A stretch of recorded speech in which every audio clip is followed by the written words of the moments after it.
Hello students, इस video के माध्यम से हम लोग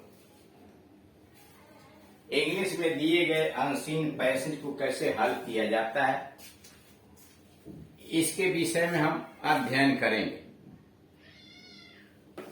किसी भी इंग्लिश पैसेज को हल करने के क्या तरीके होते हैं, क्या सावधानियां बरतनी पड़ती है, इन सारे विषयों को जानने के लिए इसके पहले वाले वीडियोस के अंतर्गत कई वीडियोस डाले जा चुके हैं। यहाँ उनका एग्जाम्पल है, सबसे पहले हल कर लीजिए, बाकी चीजें बाद में बताई जाएंगी। रीड द फॉलोइंग पैसेज, नीचे के दिए गए गद्य खंड को पढ़िए केयरफुली, सावधानी के साथ पढ़िए। रीड द फॉलोइंग पैसेज, पहले प्रश्न को समझ लेना चाहिए कि प्रश्न के अंतर्गत क्या पूछा जा रहा है। Read the following passage carefully, आप नीचे के गद्य खंड को सावधानी पूर्वक पढ़िए। And answer the questions given below, और नीचे जो प्रश्न दिए गए हैं, and answer the questions given below, नीचे जो प्रश्न दिए गए हैं उनका उत्तर लिखिए। या ये एमसीक्यूज टाइप पैसेज है। पैसेज कोई भी हो सकता है, उसमें एमसीक्यूज टाइप क्वेश्चन हो सकते हैं, रिटन आंसर भी हो सकते हैं। अब पैसेज पढ़ाइए। Who was a famous king of Italy? Sorry, Midas was a famous king of Italy. अब मान लीजिए हमको एमसीक्यू न बनाना हो तो सीधे लिख देंगे हु वाज मिडास। मिडास कौन था? हु वाज मिडास, तो आपको आंसर देंगे Midas was a famous king of Italy. He was very greedy, वो बहुत लालची था। He loved gold very much, वह सोने से बहुत अधिक प्रेम करता था। He loved gold very much. His treasury was full of gold, उसका खजाना सोने से भरा हुआ था। His treasury was full of gold, उसका खजाना सोने से भरा हुआ था। At fairway he craved for more, और अधिक सोने की कामना करता था। बट ही क्रेव्ड, या at he craved for more, वो और अधिक सोने की कामना करता। One day he was walking along a river, एक दिन one day he was walking along a river, एक दिन वह नदी के किनारे किनारे चल रहा था। One day he was walking along, एक दिन वह नदी के किनारे किनारे चल रहा था। ही मेट ए गॉड, वह एक देवता से मिला। हु आस्क्ड हिम, जिन्होंने उससे पूछा to have a boon from him, देवता ने उससे एक वरदान मांगने के लिए कहा। वह नदी के किनारे किनारे चल रहा था जहां उसे देवता मिले, और देवता ने उससे एक वरदान मांगने को कहा। द किंग सेड, राजा ने कहा, please give me golden touch, कृपया मुझे सोने वाला स्पर्श दे दीजिए।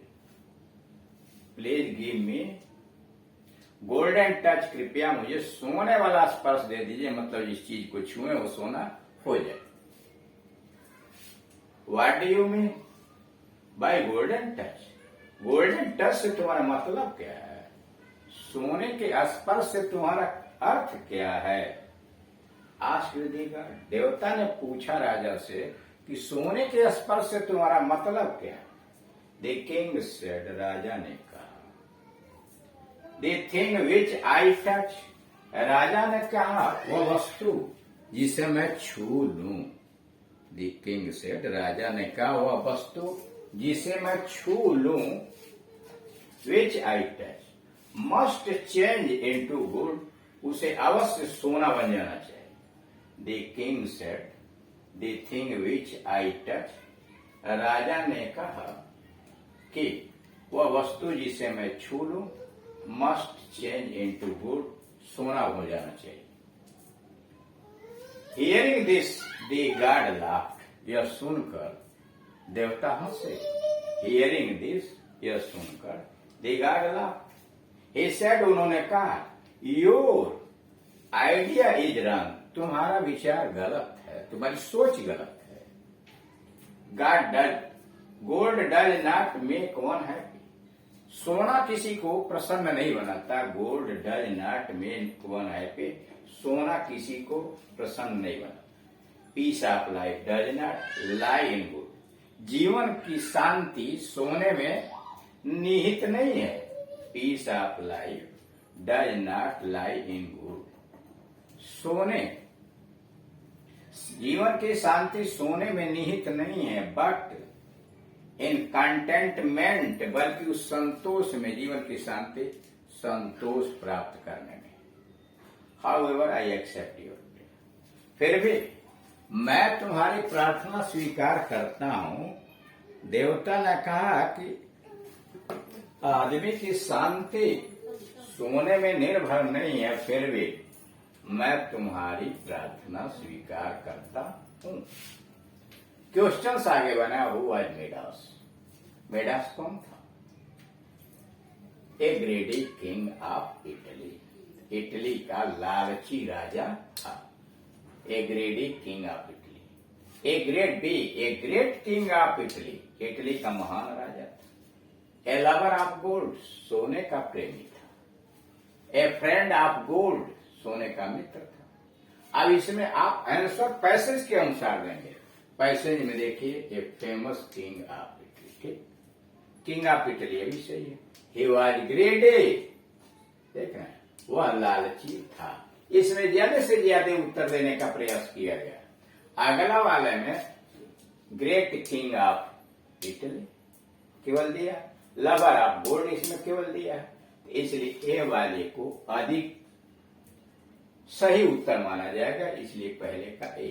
Number 2, where did he meet God, वही वह देवता से कहा मिला था। Where did he meet God, उसकी मुलाकात देवता से कहा हुई? इन द गार्डन, बगीचे में हुई। इन हिज ट्रेजरी, खजाने में हुई। आउटसाइड दी पैलेस, महल के बाहर हुए। अलोंग ए रिवर साइड, नदी के किनारे हुई। डी वाला उत्तर सही है। यहाँ दिया हुआ ना कि one day he was walking along river side, he met a god. वो एक दिन वो नदी के किनारे टहल रहा था, उसकी मुलाकात देवता से हुई। Question number 3, give a similar word for contentment. क्या कंटेंटमेंट के समान अर्थ वाला दूसरा शब्द बताइए। Give a similar word for content. A है एंगर, बी है सेटिस्फैक्शन, सी है प्लेजर और डी है पीस। तो इसमें बी सेटिस्फैक्शन का मतलब होता है कंटेंटमेंट। बी सेटिस्फैक्शन का मतलब कंटेंटमेंट, तीसरे का उत्तर बी है। तो इस तरह से आप OMR शीट पर जाएंगे, पहले वाले क्वेश्चन के ए गोले को रखेंगे, दूसरे वाले क्वेश्चन के सामने डी वाले गोले को रखेंगे और तीसरे वाले क्वेश्चन के सामने बी वाले गोले को काले रंग के बाल पॉइंट पेन से पूरा का पूरा गोला रंग लें। तो इस तरह से आपने देखा कि जो गद्य खंड दिए जाते हैं उसको कितनी सावधानी के साथ उस प्रश्नों का उत्तर देना चाहिए।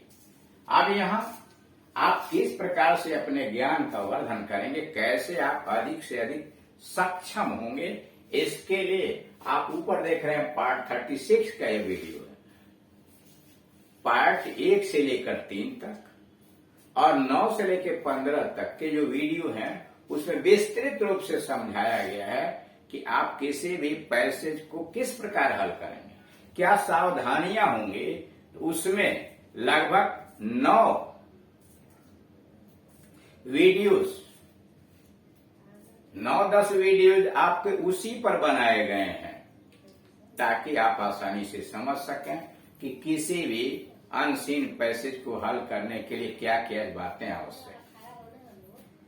आपको पता है कि हाई स्कूल परीक्षा के अंतर्गत अब 2 अनसीन पैसेज पूछे जाएंगे। एक पैसेज जो होगा उसके अंतर्गत MCQs टाइप, जो अभी अभी आपने पढ़ा एमसीक्यूज टाइप के क्वेश्चंस 3 पूछे जाए। उन तीनों का उत्तर आपको ओएमआर शीट के ऊपर जाकर के गोले को रंग करके देना होगा। और चूंकि ओएमआर शीट के अंतर्गत जो गोला भरेंगे साफ सुथरा और काले रंग के पेन से रंगेंगे, और आधा अधूरा नहीं, पूरा उसको साफ सुथरे तरीके से रंगेंगे। उस ओएमआर शीट पर कोई कटिंग नहीं होनी चाहिए, डबल खाने को नहीं रंगा जाना चाहिए, इसलिए कि अब की बार वो एमआर शीट की उत्तर पुस्तिका कंप्यूटर में जाती है। ओएमआर शीट में 20 प्रश्न पूछे जाएंगे, आधे बुक से होंगे और आधे ग्रामर पोर्शन से होंगे। अब दूसरा पैसेज जो हाई स्कूल का आएगा वह 7 अंकों का होगा, जिसमें 4 प्रश्न होंगे, 3 2-2 अंकों वाले प्रश्न होंगे, एक वोकैबुलरी से संबंधित। इसी प्रकार के इंटरमीडिएट के अंतर्गत एक प्रश्न पूछा जाएगा अनसीन पैसेज के, जो 15 अंकों का होगा, जिसमें 7 क्वेश्चन होंगे, 4 question short answer type question 3-3 अंकों के होंगे, और 3 प्रश्न वोकैबुलरी पर आधारित, साइनोनाइम, एंटोनाइम, वर्ड सब्स्टिट्यूशन पर आधारित हो। इस तरह से आप अनसीन पैसेज का महत्व समझ गए होंगे। ये बच्चों से इसलिए पूछा जाता है कि क्या बच्चे किसी भी इंग्लिश में दिए गए पैसेज को आसानी से पढ़ लेते हैं, उसका मतलब समझ लेते हैं, और अगर समझ लेते हैं तो क्या वो आप उस बात को जो पैसेज में लिखा हुआ अपनी भाषा में व्यक्त कर सकते हैं। अगर व्यक्त कर सकते हैं तो ये प्रश्न उनसे पूछ करके उनके रीडिंग स्किल का ज्ञान प्राप्त किया जाता है कि वो कितना सक्षम है और कितना सही है। तो इस तरह से जैसे जैसे आप उदाहरण पढ़ेंगे वैसे आपका रीडिंग स्किल बढ़ता जाएगा, और किसी भी पैसेज का उत्तर लिखने में आप सक्षम हो जाएंगे।